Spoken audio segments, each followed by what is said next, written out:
Hare Krishna everyone, Hare Krishna. We're continuing to read the Bhagavad Gita as it is. The book by His Divine Grace, Srila A.C. Bhaktivedanta Swami Prabhupada, Chapter 1. Text 20. Atha vyavasthitan drishtva dhartarashtran kapidvaja pravritte shastra sampate dhanur udyamya pandava rishikesham tada vakyam idam aha mahipate. At that time, Arjuna, the son of Pandu, seated in the chariot, bearing the flag marked with Hanuman, took up his bow and prepared to shoot his arrows.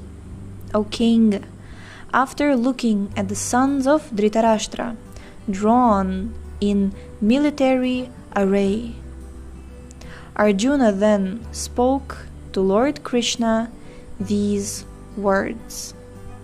Purport.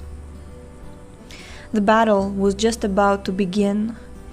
It is understood from the above statement that the sons of Dhritarashtra were more or less disheartened by the unexpected arrangement of military force by the Pandavas, who were guided by the direct instructions of Lord Krishna on the battlefield.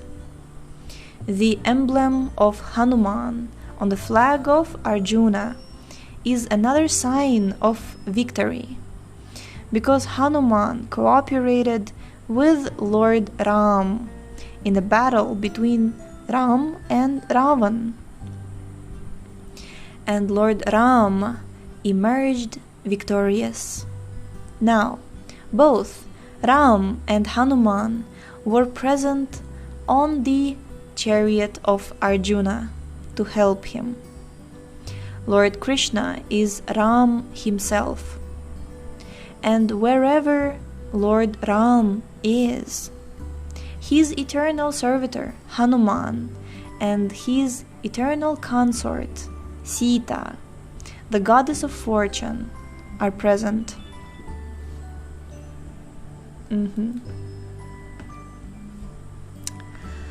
Therefore, Arjuna had no cause to fear any enemies whatsoever.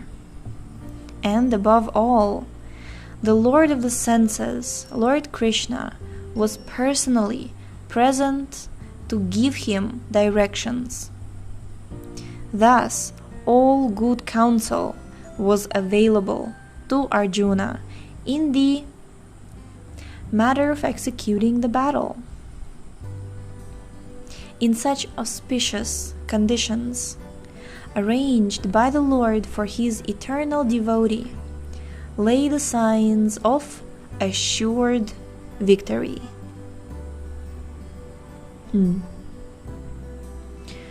Arjuna uvacha senayorubhayor madhye ratham sthapayamichyuta yavadetan niriksheham yodhukaman avasthitan karmaya sahayodhavyam asmindrana samudyame. Arjuna said, O infallible one, please draw my chariot between the two armies so that I may see those present here who desire to fight and with whom I must contend in this great trial of arms. Purport. Although Lord Krishna is the Supreme Personality of Godhead, out of his causeless mercy, he was engaged in the service of his friend. He never fails in his affection for his devotees, and thus he is addressed herein as infallible. As charioteer, he had to carry out the orders of Arjuna and since he did not hesitate to do so, he is addressed as infallible.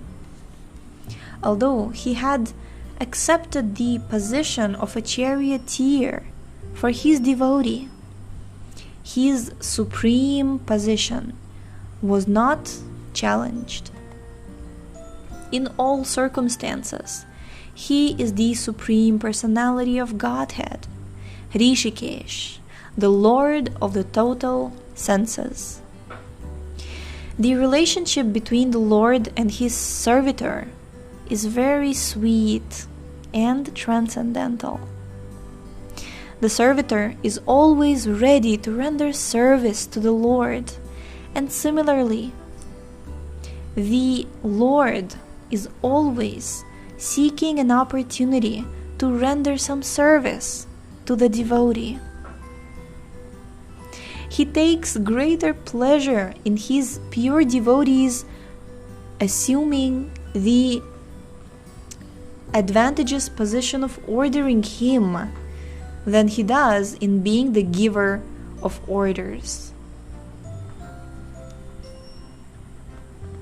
This is such a sweet, actually, statement, and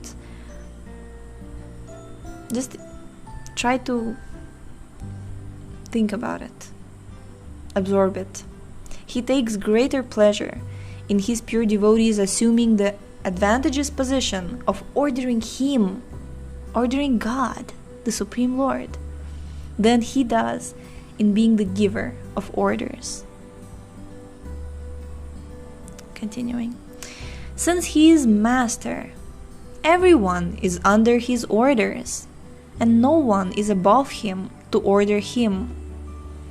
But when he finds that a pure devotee is ordering him, he obtains transcendental pleasure, although he is the infallible master in all circumstances.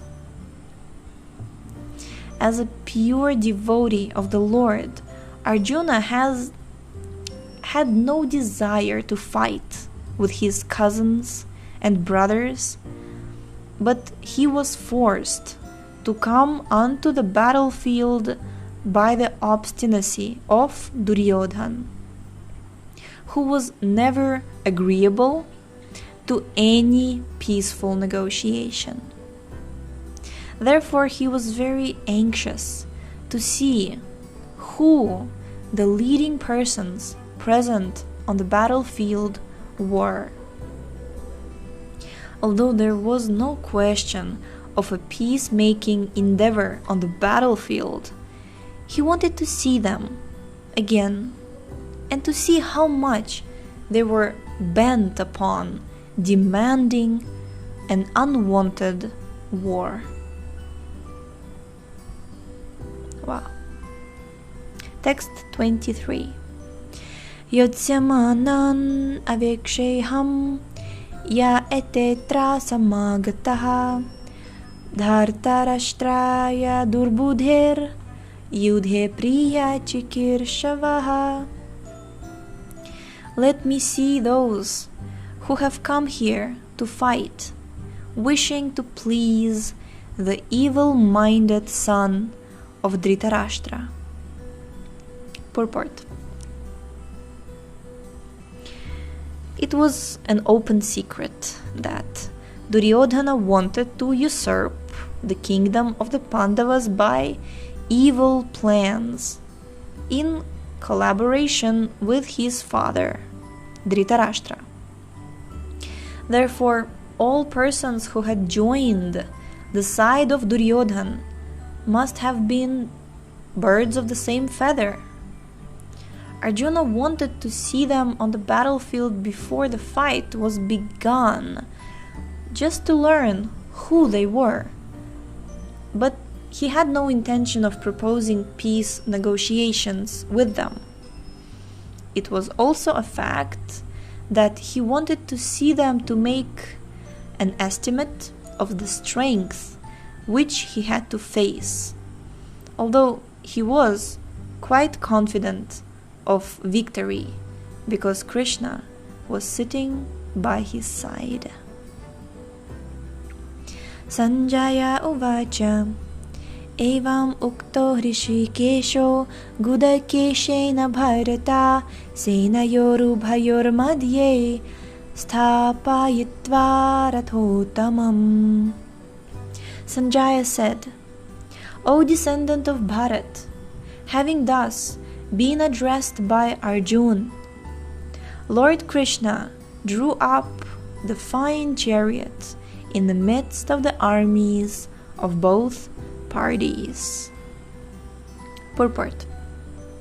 In this verse, Arjuna is referred to as Gudakesh. Gudaka means sleep, and one who conquers sleep is called Gudakesh.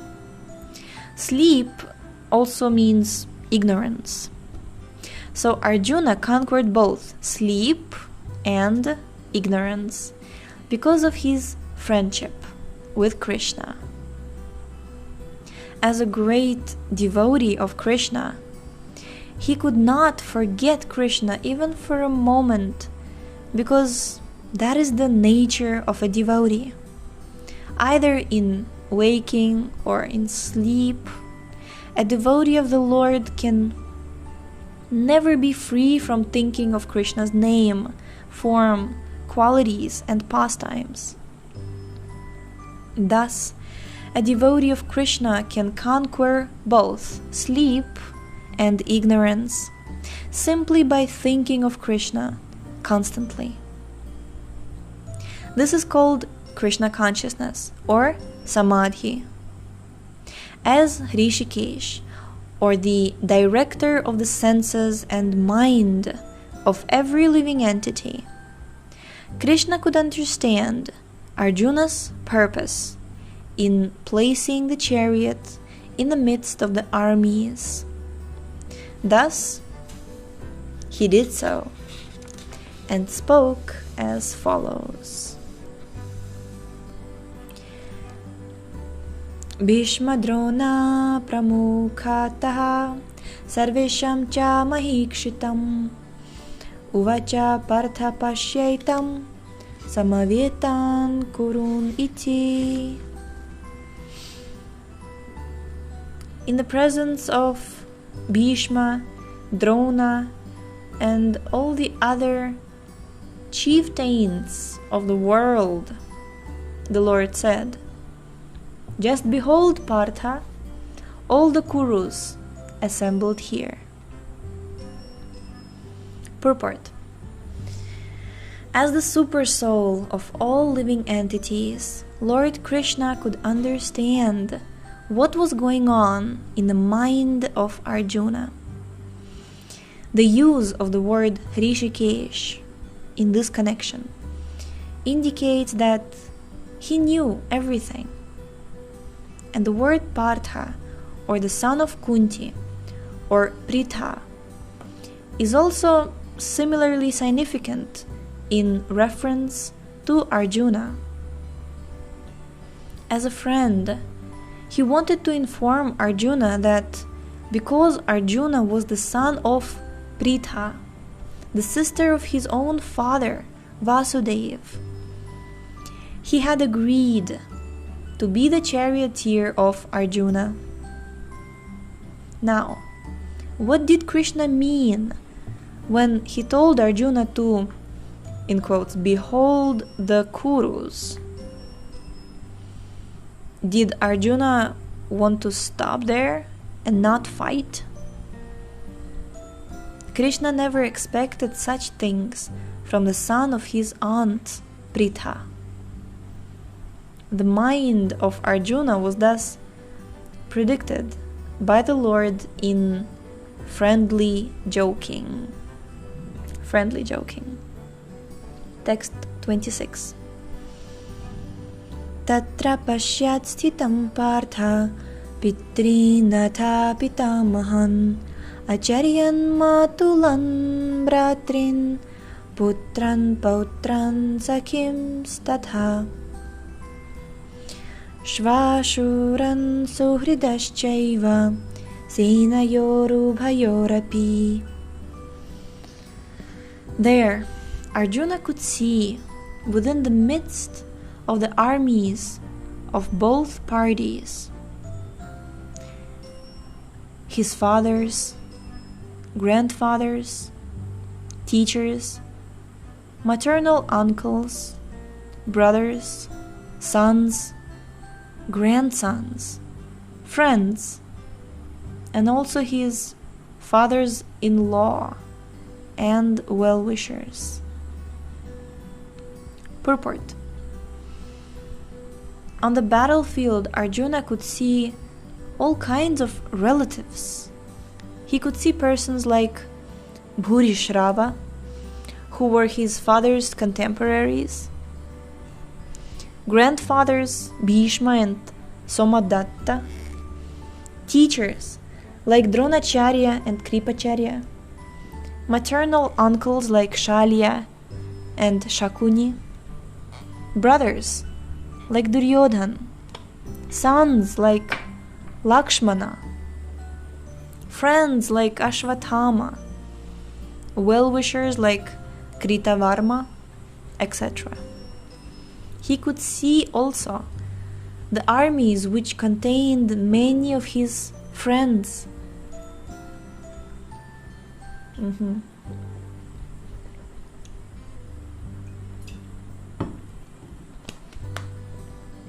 One moment.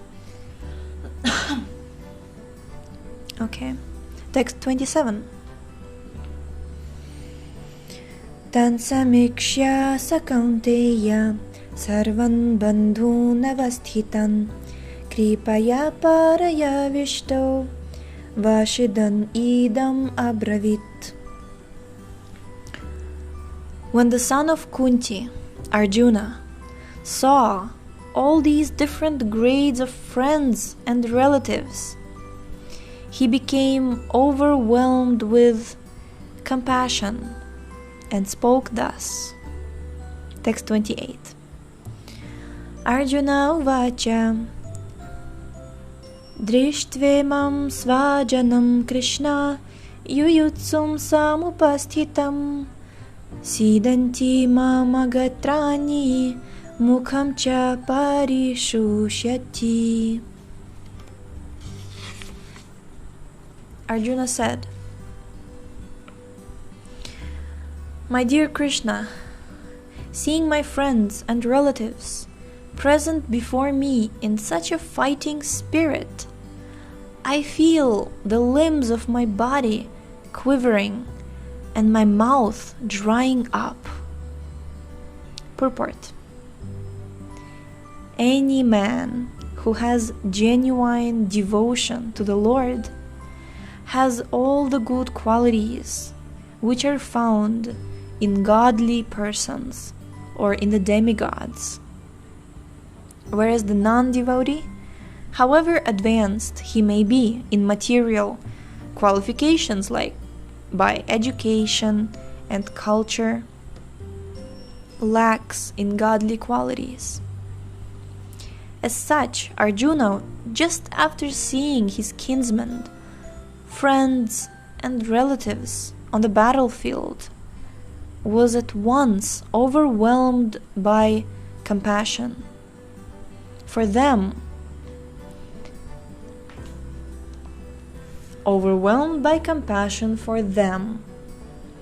who had so decided to fight amongst themselves.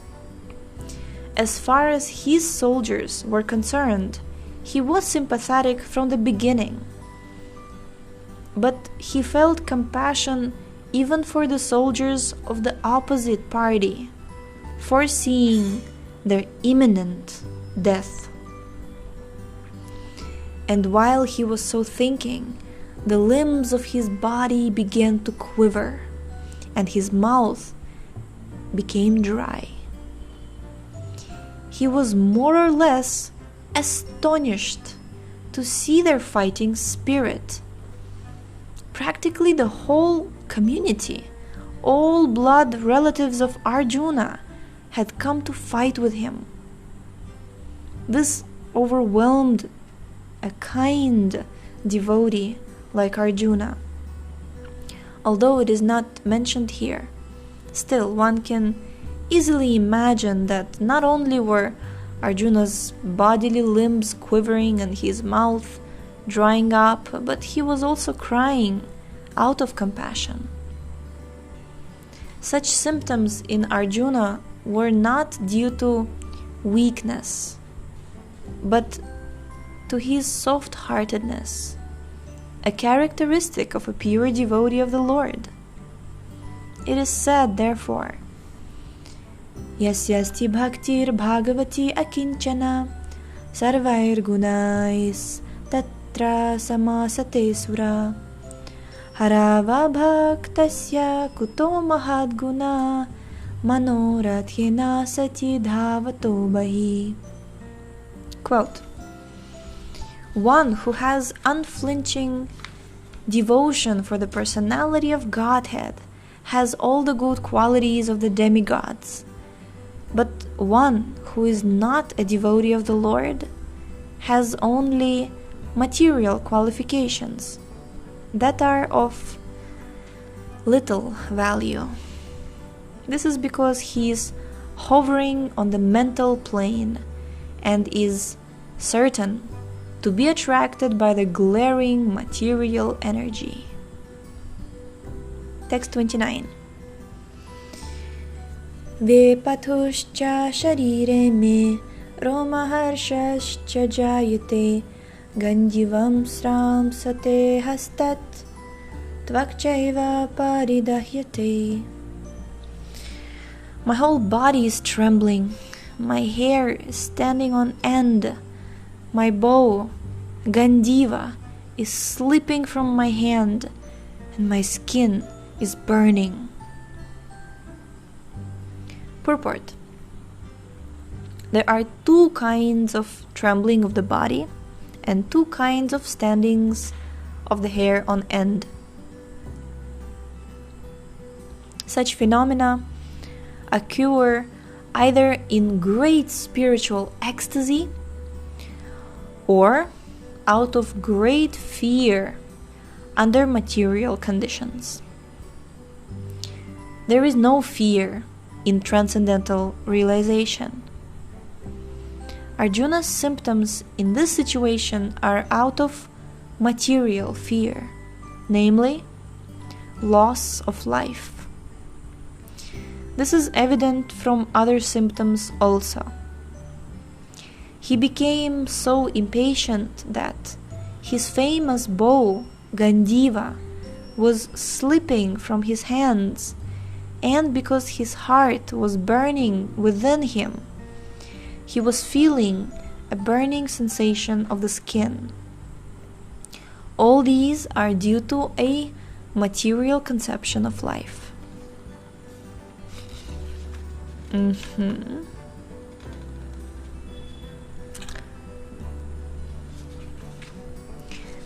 The monologue of Arjuna shall continue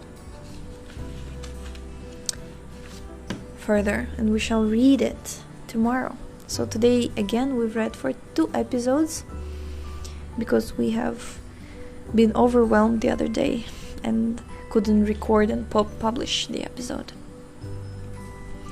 So it's for me it's every day that we're reading Bhagavad Gita, it's really a very grateful experience. Jai Bhagavad Gita ki Jai. See you tomorrow. Hare Krishna.